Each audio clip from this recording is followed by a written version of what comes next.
What's going on, guys? In this video 3, if you made it this far, which hopefully all of you did, we will be going over chords and chord progressions. Now you might have to rewind a few times throughout the video, and that's totally fine. It may take a couple tries for you to really get the hang of the chords and positions and everything, and adjusting your hand in ways to where you can get a nice clean chord.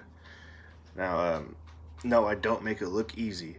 I've been been practicing them for many years.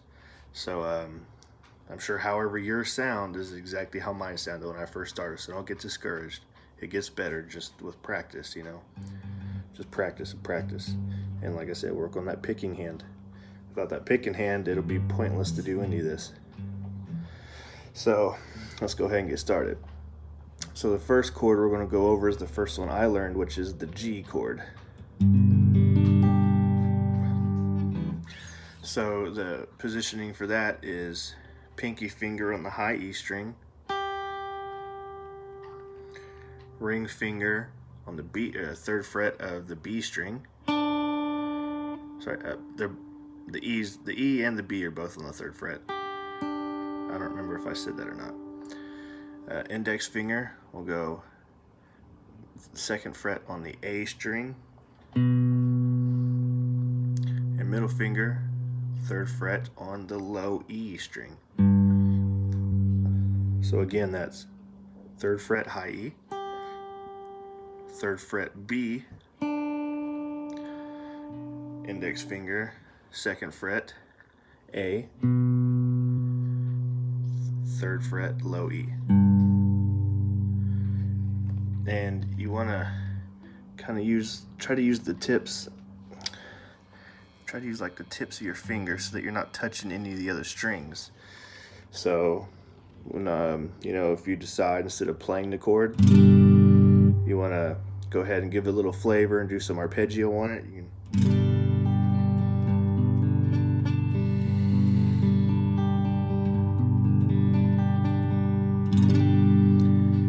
You want to be able to hear every string individually. That's a big thing. Cleanliness.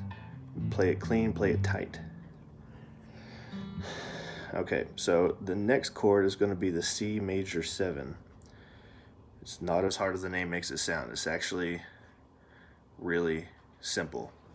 One way you can do it, which is not the way I suggest, but the way you could do it is use a G chord, remove the bottom 2 fingers, and just move your top 2 fingers down a string, same frets, down a string. That is the easiest way, but I do not suggest doing that. I know, I tell you do it comfortably, but I suggest playing it with your ring and middle fingers instead, so that you can transition to a C. So how I do it is, if you want to do it the other way, that's totally on you. I wish you the best. But C major 7, ring finger, 3rd fret of the A string, and middle finger, 2nd fret of the D string. And then whenever you're playing this chord, you want to mute the top string. You can do that one of 2 ways. You can wrap your thumb over and just barely put it against that top string a little bit so you can get a nice muted sound out of it. So whenever you play the chord, you can't hear that top string. Or the way I do it is I use the tip of my finger to barely push up, bend the string up a little bit, or just place your finger a little higher and just use the tip of your finger to mute that top string, and you get the same effect. And you can just play it. So again, that's middle finger, 2nd fret of the D, and ring, 3rd fret of the A. And mute that top string with your finger or your thumb, or both even. And just... And again, you want to be able to hear every string individually.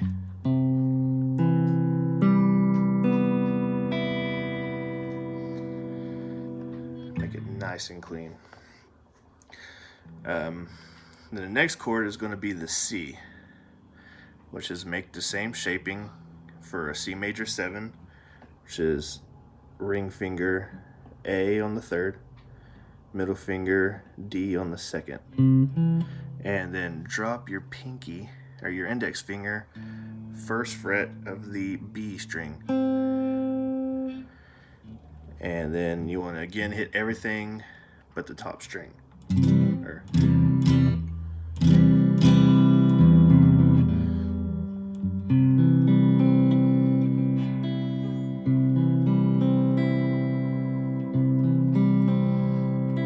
And if you're having trouble getting a nice clean sound on that G string or the 3rd string, what I did, or what I still do, is whenever I'm making the shape with these 2 fingers, I kind of place this finger a little higher and hit on the A string a little bit more, because you can't hear it.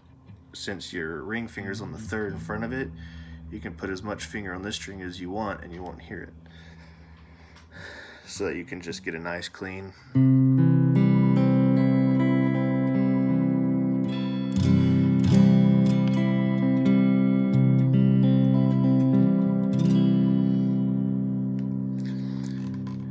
And for the next chord, actually, you know what? That's a good place to take a break, so go ahead and pause the video and practice those 4 chords, which is G, D. One thing I forgot to mention. On the D chord, you only play the bottom 4 strings. 1, 2, 3, 4. You don't play the top 2. I'm sorry about that. So go ahead and take a break. Play your G chord.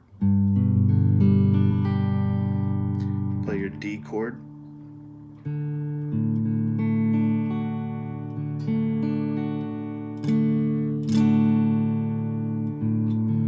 You can, on a D chord, you can play off the A string too. I guess it depends on how deep you want it to sound. Doesn't really make a difference at all. And then your C major 7, and then your C.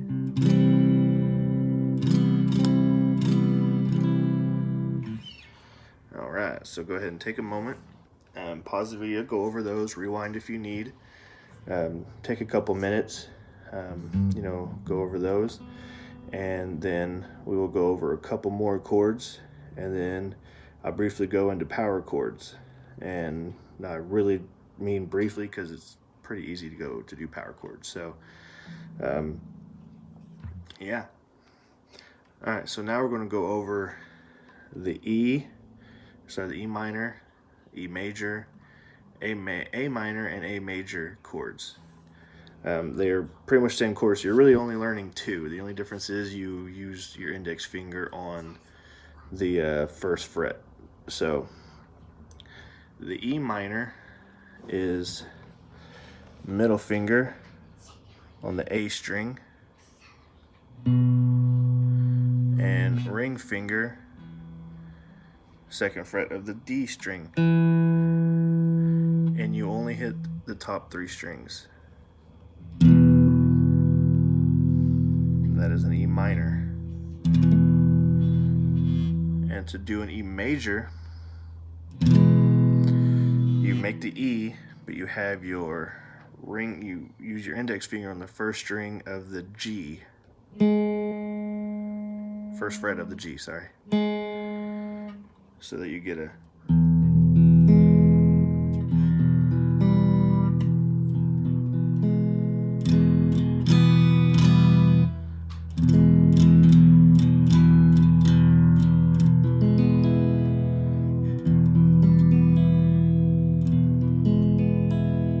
you can hit all the chords. Yeah, we're doing chords, not power chords, sorry. So go ahead and hit all the strings.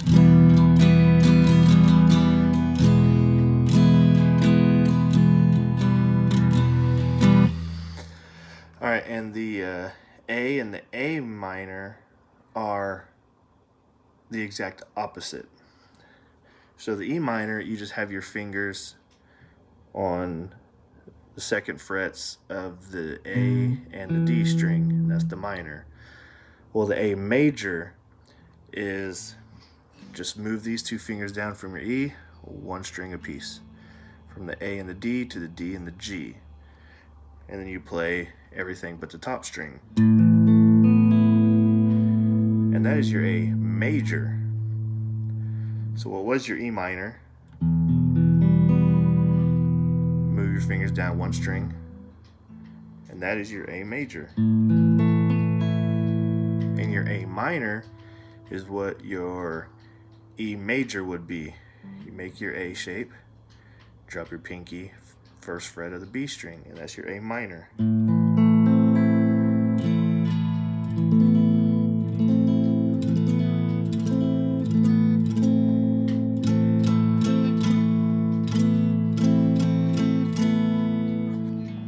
And I'll go ahead and throw in one more for you, which is an F. So much like the C chord, all you do, so you remember your C chord, first finger of the B, or first fret of the B, second fret of the D, and second fret of the A. Or sorry, I totally messed that up. Third fret of the A, and second fret of the D, and first fret of the B. So in order to go from a C to an F, I believe it's an F, I'm pretty sure it's an F. I don't play chords on a daily basis, but I'm pretty sure it's an F chord. You just take these two fingers, and much like transitioning from an A or an E to an A, you just move them both down one string. So from the A and the D to the D and the G. And just play the bottom four strings.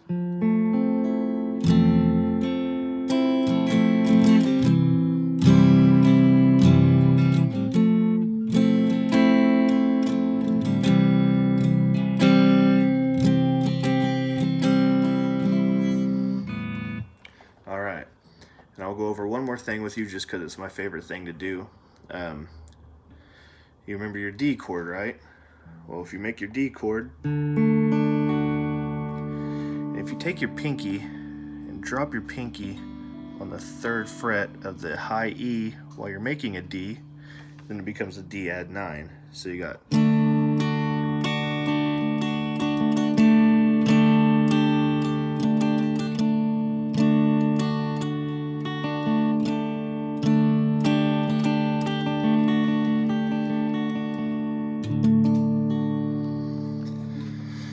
and those are just basic chords. There are a whole bunch of others. You can Google charts, you can find channels, or if enough people request, then I'll make a video going more in depth into chords like D minors. Then you got bar chords. There's all kinds of other chords I could go over, but the video would be hours long. So I'm just going over the basic ones. So if you want more, drop a comment for another video.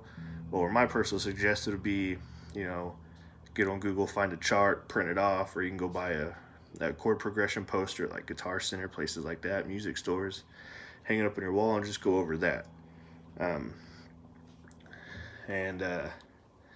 Yeah, so that's about all there is to chords. It's very uncomfortable at first, but as you kind of learn different like ergonomics on how to hold your hand and stuff, then you can make it go from sounding muddy to nice, clean.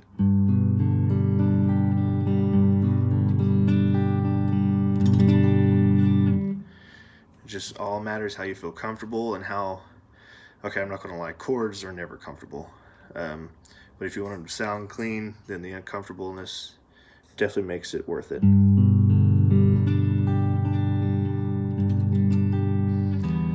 Alright, so now we're going to dive in briefly for the end of this video. We're going to dive into power chords, which are really easy. So for power chords, mostly, in a standard tuning anyway, I'm not going to go over names of them because it doesn't really matter because it's the same shape for everything. So you have like your E and your A power chords, which is your E and your A regular chord, but just the 2 strings. So for an E power chord, you just use the top 2 strings.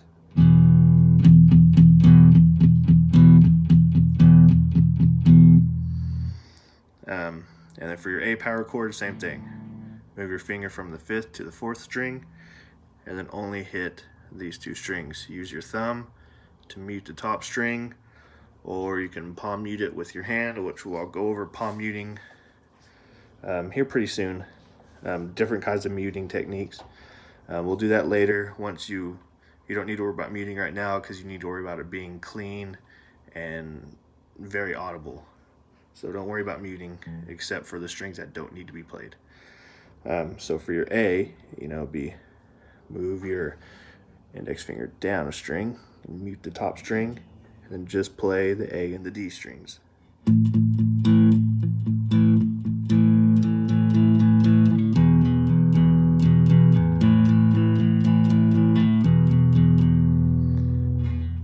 And those are those are 2 okay.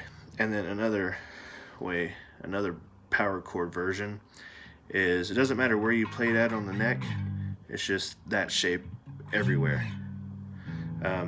So for this sake, we're going to do it on the 3rd and 5th frets.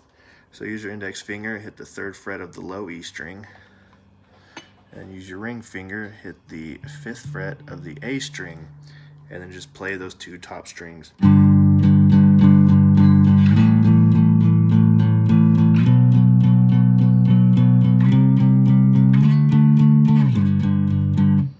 See, it transitions. And the same thing, if you want it a higher octave, then you can just move down 1 string with both fingers from the E and the A to the A and the D. Same thing, just play those 2 strings.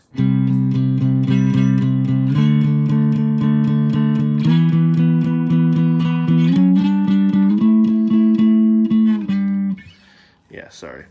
I have my guitar held very uncomfortably right now, so I'm just trying to get it close so y'all can see where I'm at.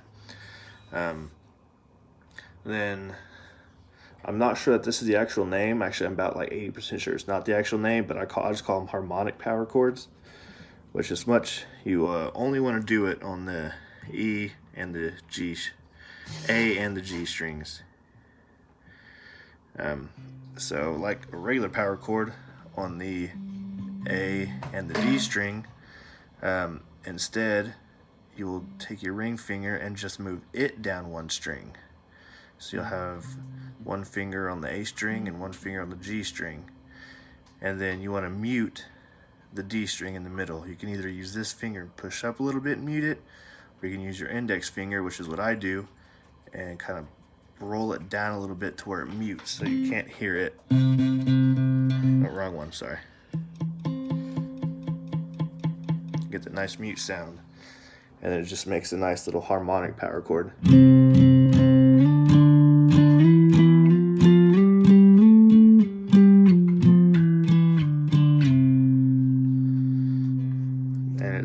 I really love using it for choruses. Really, I just like using it for about anything. It just sounds really good.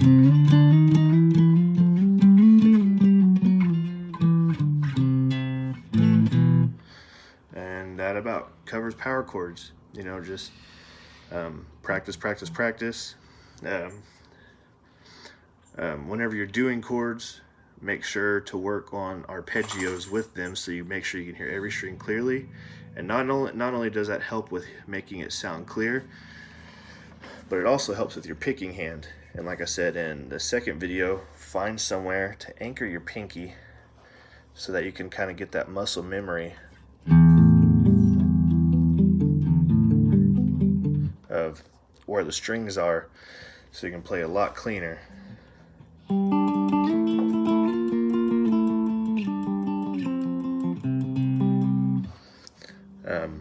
It really helps with arpeggios, because you're not sitting there having to worry about where both hands are at the same time and get confused. You can get that good muscle memory. And then you can just focus on one hand, or once you get comfortable enough with the neck, then you don't have to focus on any hands. Everything will just be muscle memory at that point. And you could just look around, get a real good stage presence, or just watch TV and sit there and just...